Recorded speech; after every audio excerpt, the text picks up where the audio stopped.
Assalamualaikum warahmatullahi wabarakatuh.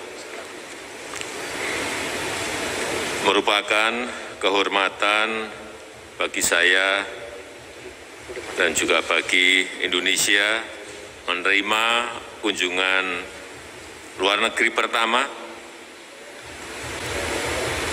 Perdana Menteri ke-9 Malaysia, Bapak Datuk Seri Ismail Sabri Yaakob.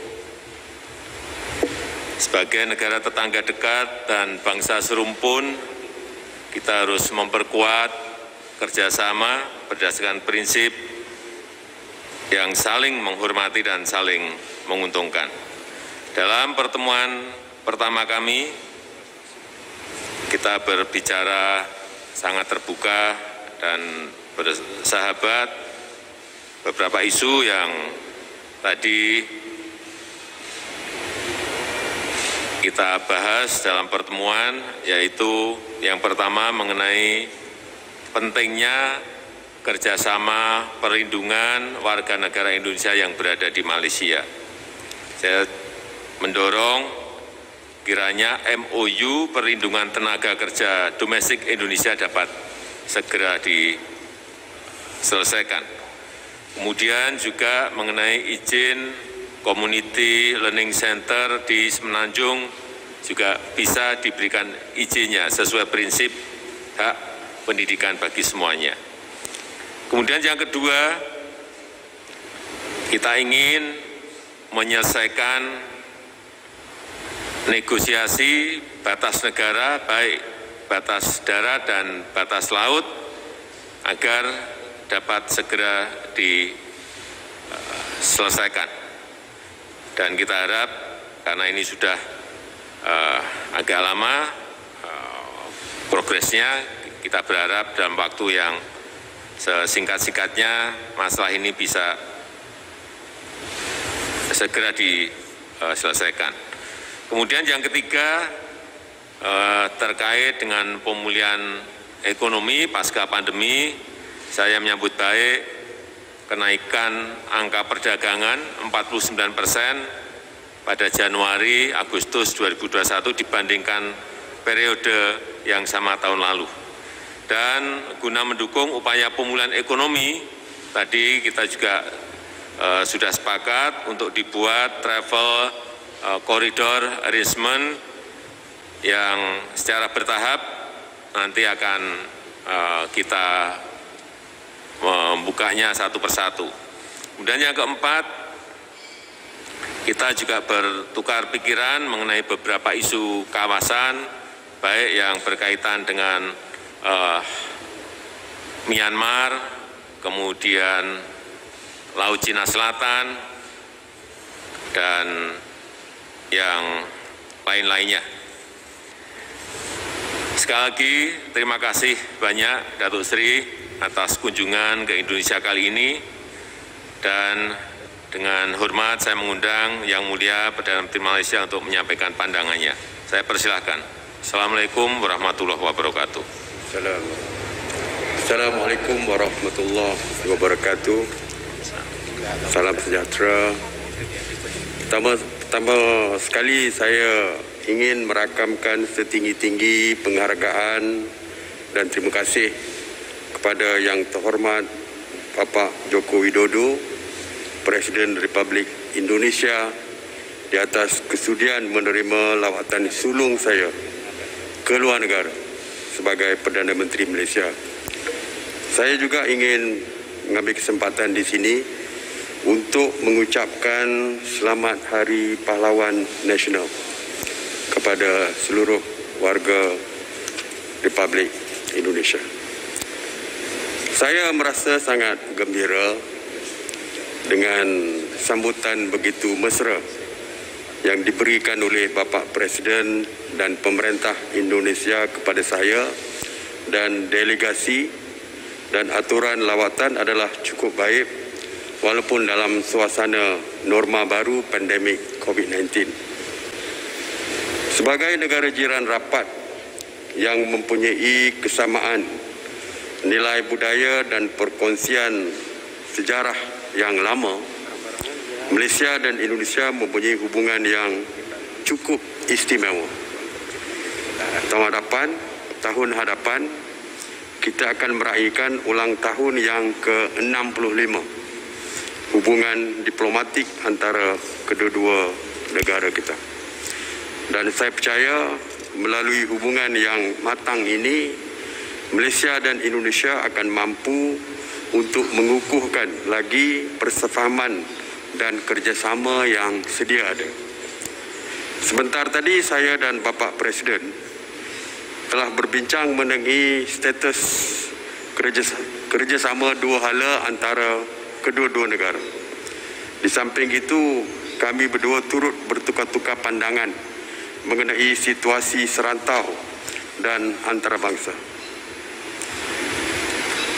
Dunia sangat terkesan dengan penularan COVID-19. Malaysia dan Indonesia terus bekerjasama rapat dalam menangani cabaran-cabaran yang telah timbul akibat pandemik ini, terutamanya dalam bidang kesihatan. Alhamdulillah, sekarang ini situasi pandemik COVID-19 telah bertambah baik di kedua-dua negara.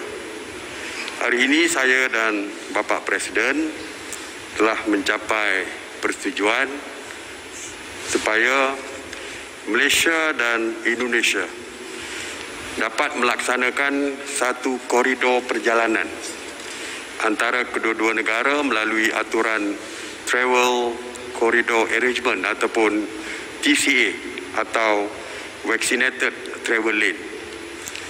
Dan saya telah bersetuju dengan Bapak Presiden, menteri-menteri yang berkaitan akan melihat secara dengan lebih detail supaya kita boleh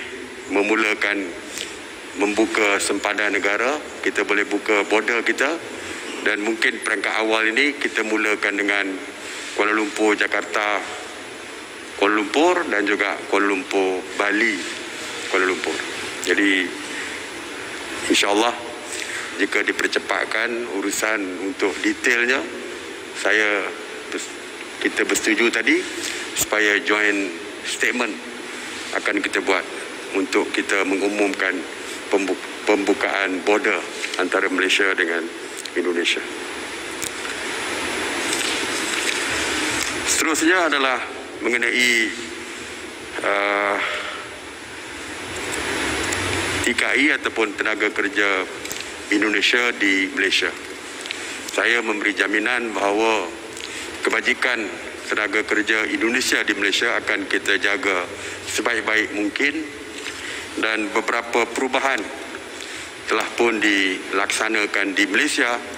Sebagai contoh dari segi perumahan, iaitu kita telah pun membuat pindaan kepada Akta Standard Minimum Perumahan, Penginapan dan Kemudahan Pekerja 1990, Akta 446, yang mana pindaannya telah diluluskan di Parlimen supaya kita dapat memberikan perumahan yang selesa kepada setiap pekerja di negara kita, termasuk pekerja-pekerja daripada Indonesia. Seterusnya di bawah Kementerian Sumber Manusia ataupun kalau di sini Kementerian Tenaga Kerja Indonesia. Kementerian Sumber Manusia juga telah mewujudkan e-gaji dan juga portal khusus kepada seluruh pekerja di Malaysia, terutamanya yang melibatkan pekerja-pekerja dari luar Malaysia. Iaitu jika ada isu yang berkaitan dengan kelewatan membayar gaji ataupun segala isu yang berkaitan dengan pekerja-pekerja yang tidak berpuas hati dengan layanan yang diberikan oleh majikan mereka ataupun employer mereka, mereka boleh terus membuat aduan direct kepada Kementerian Sumber Manusia. Ini untuk memberikan perlindungan kepada pekerja-pekerja yang mungkin teraniaya dengan soal gaji dan lain-lain perkara yang selama ini tidak dapat mereka membuat aduan kepada sesiapa. Selain daripada itu, saya dan Bapak Presiden mengambil maklum tentang kemajuan proses bagi mengutamakan MOU pengambilan dan perlindungan perkhidmatan domestik Indonesia di Malaysia antara Kementerian Sumber Manusia dan Kementerian Tenaga Kerja, dan saya telah pun memberikan jaminan kepada Bapak Presiden bahawa kita akan menyegerakan penandatanganan MOU di antara Kementerian Sumber Manusia dan Kementerian Tenaga Kerja di Indonesia. Selepas sewaktu pandemik COVID-19, ramai pekerja-pekerja daripada Indonesia yang telah pun tamat tempoh permit kerja mereka. Jadi, kalau mengikut undang-undang immigration, mereka tidak boleh berada di negara kita.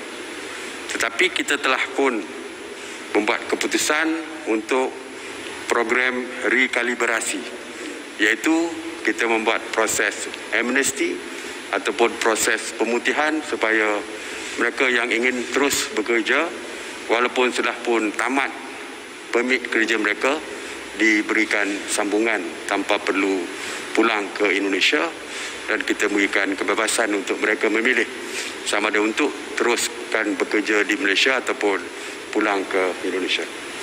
Jadi ini dapat membantu pekerja-pekerja yang telah pun tamat permit kerja mereka. Kita juga berbincang mengenai pelaburan penting dan strategik bagi Malaysia dengan jumlah dua hala berjumlah 15.67 bilion pada tahun 2020, dan pada suku kedua tahun 2021 jumlah pelaburan di Indonesia adalah sebanyak 12.53 bilion, dan pelaburan Indonesia di Malaysia adalah sebanyak 1.16 bilion. Dan saya pun memaklumkan kepada Bapak Presiden bahawa petang ini kita akan ada pertemuan antara persatuan ataupun business chambers Malaysia dan Indonesia, dan petang ini akan ada beberapa MOU, 5 MOU kalau saya tak silap, dengan jumlah pelaburan dari Malaysia ke Indonesia sebanyak 3.1 bilion ringgit lagi. Ya. Jadi saya percaya pelaburan Malaysia di Indonesia ini begitu besar, dan saya memohon kepada Bapak Presiden, oleh kerana Bapak Presiden dan pemerintah Indonesia sedang membangunkan Kalimantan yang memang bersempadan dengan Malaysia, iaitu Sabah dan Sarawak. Saya memohon supaya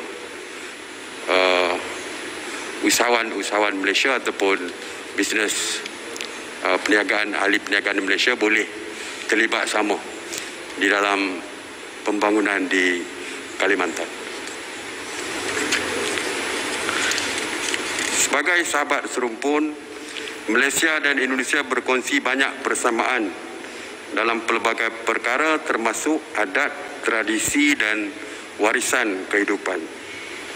Pada tahun 2020, kedua-dua negara telah membuat penyenaraian bersama bagi pantun secara multinational nomination ke UNESCO.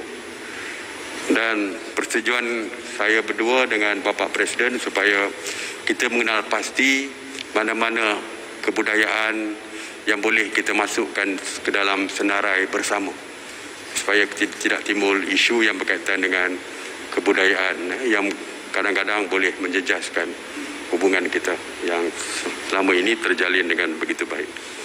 Mengenai perbatasan sempadan maritim di antara Malaysia dan Indonesia, kita telah membuat persetujuan. Ada 4 isu yang berkaitan. 2 isu telah pun selesai dan boleh ditandatangani. Jadi kami berdua bersetuju supaya yang selesai untuk yang boleh ditandatangani, kita tandatangani dulu. Tidak perlu tunggu 4 isu diselesaikan serentak.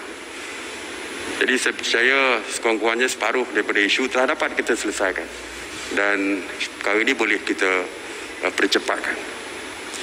Isu-isu antarabangsa juga kita sama-sama berbincang. Myanmar, kami bersependapat saya sependapat dengan Bapak Presiden, iaitu isu Myanmar ini perlu kita selesaikan, ya.